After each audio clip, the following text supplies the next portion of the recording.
Okay, I'm gonna play this clip of this clown Nick Fuentes. Um, we played a clip not that long ago of Ann Coulter talking to Vivek Ramaswamy on his own show, and he was all excited to have her there. And right as he was introducing her, she basically just said, "Hey, I love you. You're great. I love everything you say. I still wouldn't vote for you because you're too Indian." Basically, it was just racist right to his face. The same guy who says racism doesn't exist in this country. Right. Yep. It literally happened to him on his show. Whether he wants to recognize it or not is up to him. Yeah. But this is Nick Fuentes talking about the vice president nomination for Donald Trump, and he's going over the different candidates. And he brought up JD Vance, and there's a reason why JD Vance cannot be the vice president for Donald Trump.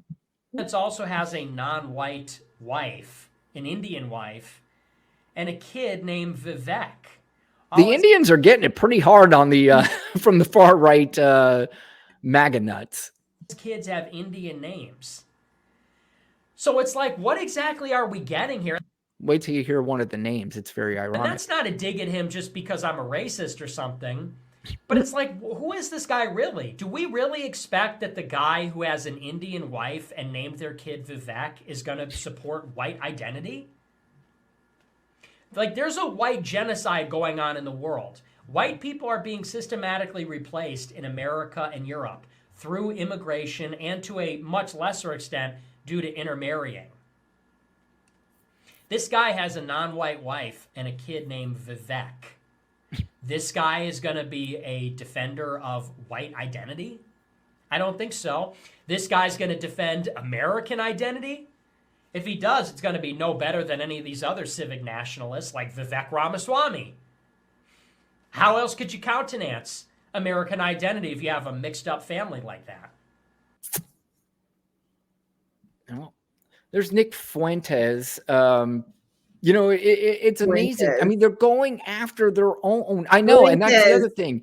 It just, I don't know. Somebody's got to explain it to me. I talked about this a few weeks ago where I said, you know, people when they're racist or they're xenophobic or they're homophobic, they're ignorant people. And I have what I call reverse ignorance, and I don't understand what these people are talking about, why they're so angry about all this shit. Do you have any idea? Fear that someone may have what they have. But what, I mean, I don't understand what happens if they do. His fucking name is Fuentes. Like, I don't. Like, your name's Fuentes.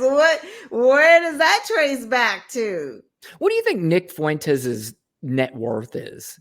I don't know. Is it probably more than you would probably want it to be? Like 3 million or something. Yeah, I mean, and see, this is again, I brought this up a million times. Don't fucking tell me you're not allowed to say shit in this country anymore. This guy is on there making millions of dollars spewing hate and racism. You would never be able to do that before all these podcasts and all this stuff. He's doing it in a suit. He's just like, yeah, damn. He's not going to have all white people as systematically being erased. Like, what?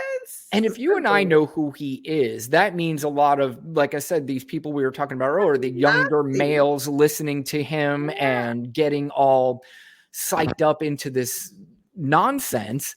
And it's... And that's the guy Donald Trump broke bread with.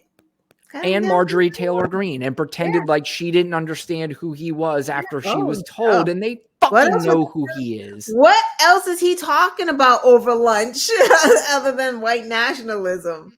It is just, it's unbelievable.